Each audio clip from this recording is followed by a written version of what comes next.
தேவனே நான் ஓமதண்டையில் இன்னும் நெருங்கி சேர்வதே என் ஆவல் பூமியில். ஆதியாகமம் 25ஆம் அதிகாரம் 21வது வசனம். மலடியா இருந்த தன் மனைவிக்காக ஈசாக்கு கர்த்தரை நோக்கி வேண்டுதல் செய்தான். கர்த்தர் அவன் வேண்டுதலை கேட்டருளினார். அவன் மனைவி ரெபெக்காள் கர்ப்பம் தரித்தாள்.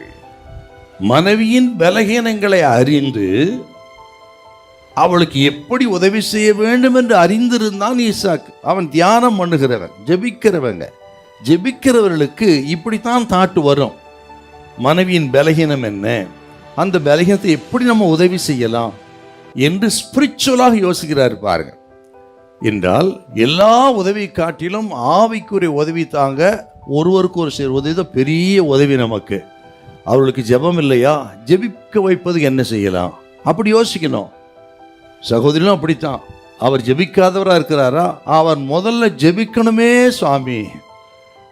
இப்படி ஆவிக்குரிய காரியங்களுக்காக, குடும்பத்தின் பரிசுத்தத்துக்காக, ஒற்றுமைக்காக, உறவுகள் சீர்பட முதல்ல அதுக்காக ஜெபம் பண்ணுங்க.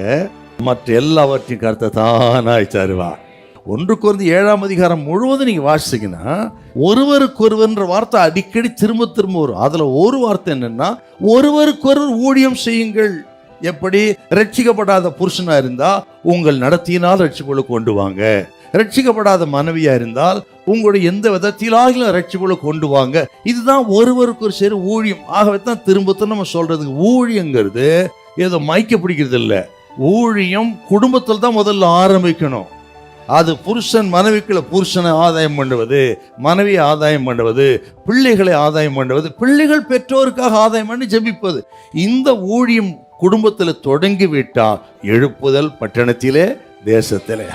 அப்படி நமது குடும்பங்களெல்லாம் ஜபத்துக்கு திரும்பி விட்டால், குடும்ப ஜபம் பண்ணி அந்த உறவுகளெல்லாம் சீர்படுத்தி விட்டால் எழுப்புதலை சீக்கிரத்திலே பார்க்கலாம். ஆகவே இது வீட்டில் ஜெபிக்கிற ஜபத்தை குறிக்கிறது.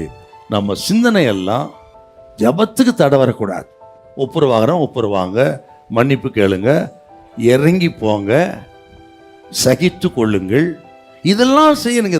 இந்த ஸ்பிரிச்சுவல் ஆவிக்குரிய குவாலிஃபிகேஷன் இருந்துட்டா நான் சேலஞ்ச் பண்றேங்க, உங்களுக்கு ஒரு குறை அப்பா வைக்க மாட்டார். பெற்றோர் பிள்ளைகள் உறவு, கணவன் மனைவி உறவை கர்த்தர் சீர்படுத்துவார். உங்கள் குடும்ப ஜபம் கேட்கப்படும். நீங்கள் ஜெபிக்கிற சின்ன ஜபத்துக்கு பெரிய பதிலை கொண்டு வருவார். ஹல்லேலூயா, ஹல்லேலூயா.